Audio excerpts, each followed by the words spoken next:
Charlize Theron, who we celebrated this past July, won her Oscar in 2003 for the movie Monster.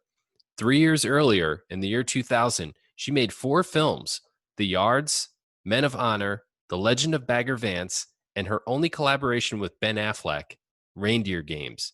It was directed by John Frankenheimer, the man who directed Manchurian Candidate back in 1962. Unreal. How could we not pick Reindeer Games for our retro review?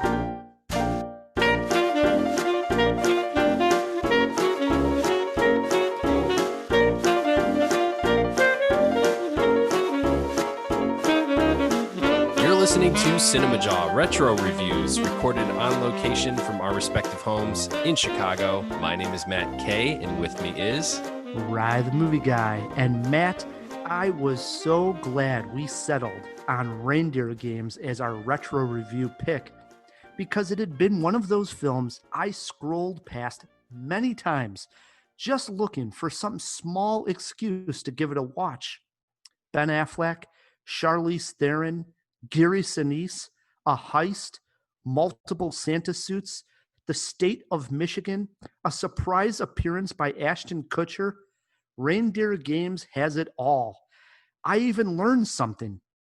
Never put a car thief behind the wheel. We walk out of here. What's the first thing you're gonna do? Go out and get myself a mug of hot chocolate. A piece of pecan pie, right? He was a reformed ex-con who wanted to start a new life. You, Ashley? I've been dreaming about that smile for so long. She was the girl of his dreams. When I read what you wrote to me, I said, here's a guy they say is a criminal, but he's not. When I get back in that room, you better be wearing nothing but a candy cane. Welcome home, convict. Hey, sis. But between them and happiness What do you want from me? I read your letters, convict. He knows you worked at that casino.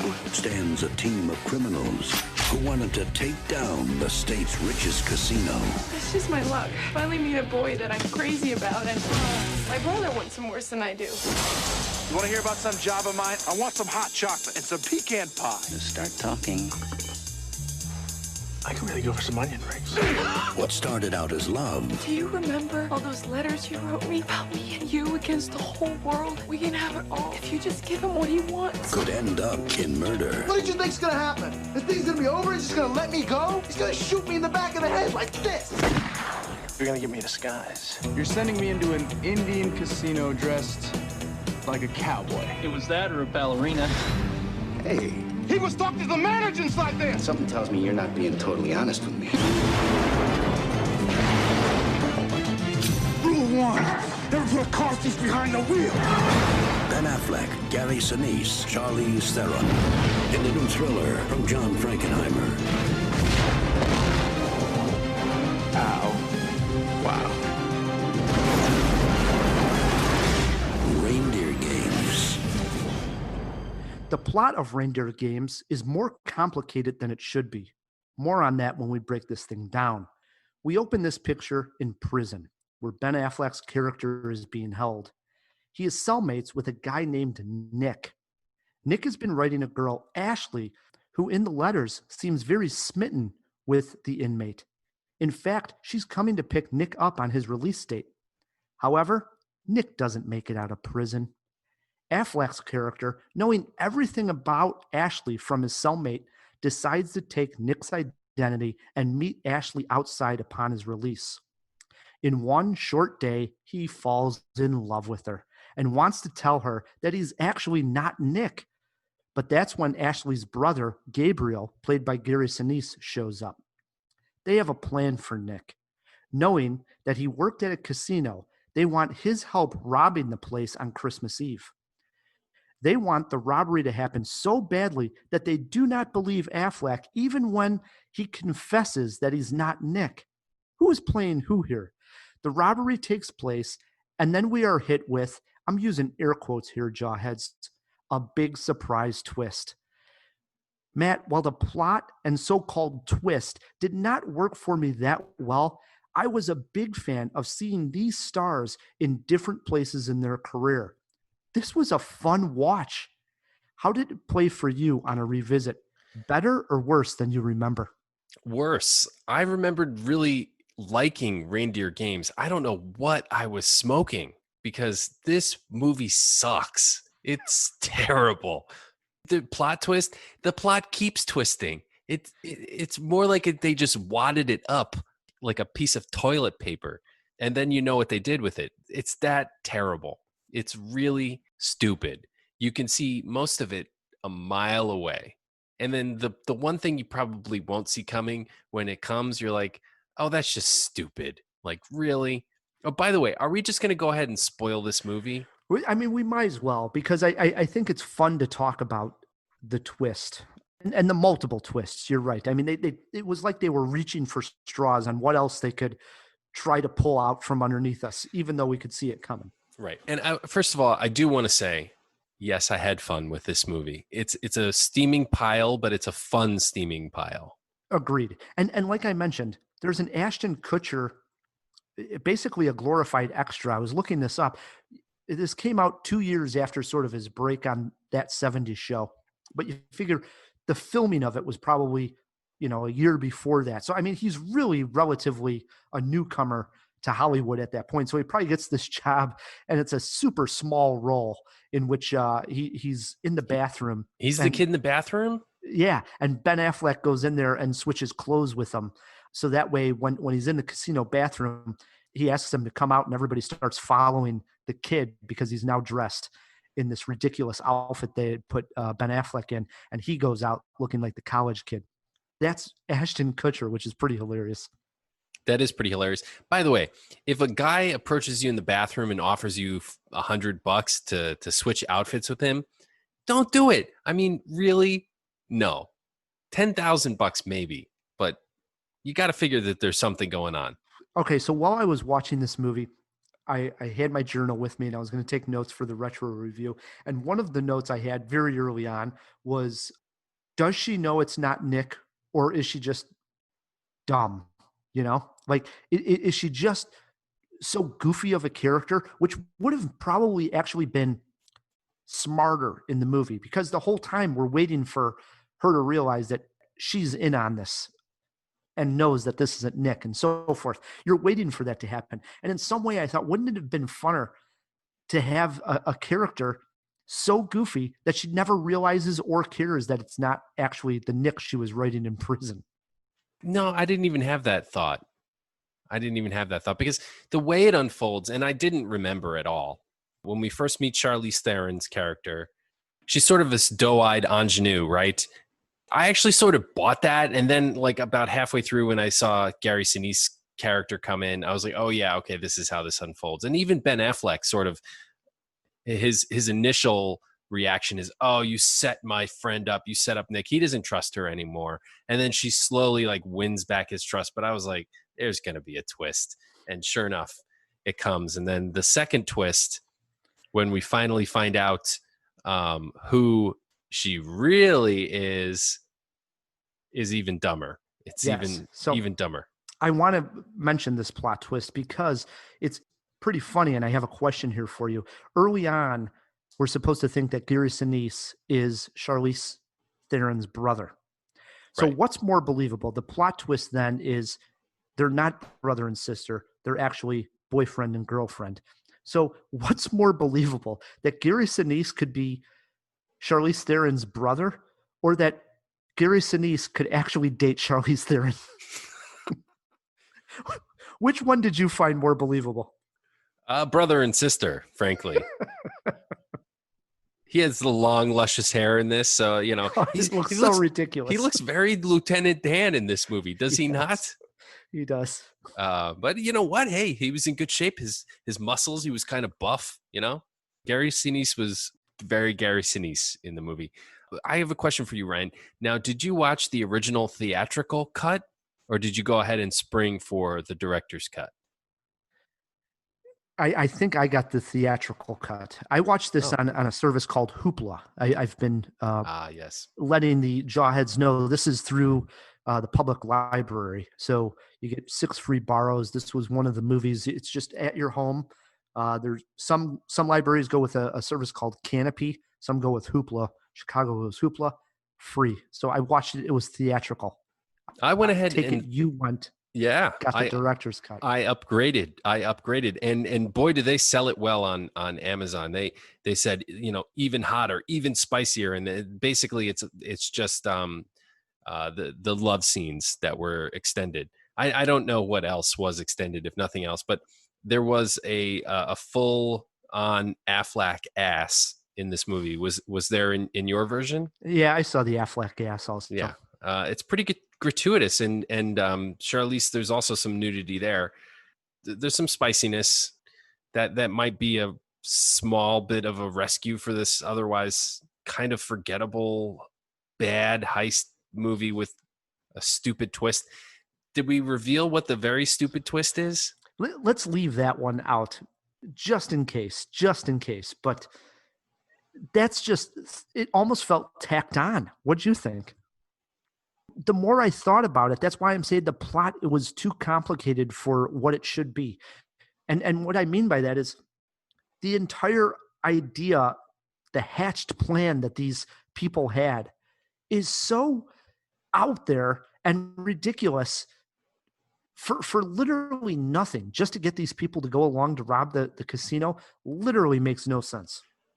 It doesn't make any sense. And to think that this plot must have been hatched 5 years ago, right? Just to get this lowlife car thief involved. Like, why? Like, what does he bring to the table? I mean, plus this is Affleck. There's like almost like there's two Ben Afflecks. Like, he can show up and put in a performance that will blow your mind and just like drop your jaw, and you're like, wow, you know, Ben Affleck really has some talent. But there's no middle ground, because then he'll show up in a movie like, what was that one he did with the heist? They go down to Mexico to the cartel's house and they find all the money in the walls. Yeah, Triple Frontier. Decent little movie, I recommend. But Affleck, it's like he's not even there, you know? It's like somebody handed him a script the day before and he just came out and where's my lines? Same in this movie. I found it funny that Affleck at one point is reminiscing about getting back to this small town in Michigan. And when he's going through those reminiscing scenes, it is literally like he is acting as his character did in Good Will Hunting, how he's saying, like, you know, my favorite part of the day when I drive over to pick you up, and for 15 minutes, I literally thought the whole time, oh my God, he just is recreating the Good Will Hunting scene, but he's talking about like, all I really want is to go home to this small town in Michigan. And my favorite part of the day is when I have a piece of pie and a cup of coffee. Yeah. There were some moments. The difference between this and Good Will Hunting is Good Will Hunting is actually a good movie. Reindeer Games, listen, it's dumb. It could be a guilty pleasure for the holidays. I think they shoehorned, if anything, shoehorned into this movie, it's the holidays, big time. They keep coming back around to the holidays. They were going for like a Die Hard kind of thing where it's like, it's not really a holidays movie, holiday spirit kind of movie, but it'd be a fun watch around the holidays. Totally a guilty pleasure. I think Charlize is actually probably the best actor in the whole movie. 100% agree. And we should focus on her because we're celebrating Charlize Theron. So her character actually is acting when we first meet her. And we don't realize that at first. So that first, you're talking about this innocent girl that's there to pick up this inmate. We buy it. We do believe it. And we come to find out that her character was actually putting on a show. So she's acting as a character in the film. I enjoyed that part of it. I think I did too. Her performance is actually the best in the entire movie, hands down. Hands down. And that's not saying too much, perhaps. I mean, Ashton Kutcher's performance might even also be the second greatest movie in the whole movie, but I don't know. You know who else pops up in this? Danny Trejo as one of the heavies in Gary Sinise's little squad there. But anyway, back to Charlize. She is good. And then when the venom comes out, when the claws come out toward the end of the movie, I found myself enjoying that flip. Like, I loved her when she needed to be loved, and I hated her when she needed to be hated. She pulled that off very well. Mm-hmm. Interesting tidbit here is the fact that Charlize Theron gets third billing in the movie. So this was Ben Affleck. He's top billing. Second listed is Gary Sinise, and then Charlize Theron. And looking at it at the time, I love going back in this moment. Gary Sinise was still feeling the glow of Forrest Gump and Apollo 13. So he's still sort of feeling that moment. Charlize is an up and coming, doesn't quite get it. But I think now, if this movie was made today, Charlize Theron gets top billing out of all three of them. Affleck's a big star. And Sinise is still a big star too. I mean, nobody's ever going to forget Lieutenant Dan. But he's not on the level of Charlize right now. Okay, that's fair to say. As of the time of this recording, Charlize would probably get top billing, but it would be an ego battle all the way. Those three, I think, are pretty level. I think they're all pretty much on the same plane. What did you think of the water gun scene that Ben Affleck has? They constantly go to this fact that he has a gun on him, but it's a water gun. But oh ho ho, the joke's on them. The water gun actually has gasoline in it, which comes up rather large. It's actually 100 proof rum. It's 101 rum. Yeah, rum. It's so silly. It's just so silly. Yeah, it's silly. It's stupid. I don't know. What are you asking me? Like the special effects? Yeah, that whole scene was just bonkers and goofy. Yeah. Oh, it was. Yeah, bonkers and goofy explains it well. Goofy. But Dennis Farina, who plays the casino manager, and for jawheads who aren't familiar with the name, he is the actor who tells Joe Pesci to go home and get his shine box in Goodfellas, is actually kind of a good comedic relief when he grabs those Uzis. I enjoyed him. I enjoyed his character quite a bit. That might have rescued the movie. I did too. Well, I think, we mention all the time on Cinemajaw, you got to go in with the right expectations to enjoy a movie. And I went in with low expectations and actually anticipating a movie much like what I got. So I went in thinking this could be fun and it could be enjoyable to see these actors. And this was my first time, obviously, seeing Reindeer games. To see these actors in the year 2000 and where they were in their careers, I found that enjoyable. So for me, would I say this is like some great work of cinema? No. Damn it, I had some fun. And that's fair. That's totally fair. It's exactly 20 years old. It's definitely fun to go back and see where Charlize Theron, Ben Affleck, and Gary Sinise were in their careers at that time. And yeah, I had some fun with it. This isn't going to be something you're going to be thinking about or talking about the next day. But like I said, maybe around the holidays as a guilty pleasure spin, go ahead. Reindeer games, it could be a lot worse. Wow, this was fun. We got to pick another great one. Up next is Jamie Foxx, but I enjoyed Reindeer games. All right, as long as we don't do for Jamie Foxx like The Amazing Spider-Man 2, I think we'll be okay. So that's it for our retro review. Until next week, I'm Rye, the movie guy. I'm Matt Kay. And keep on jawing about the movies. All right, dude. Perfect timing.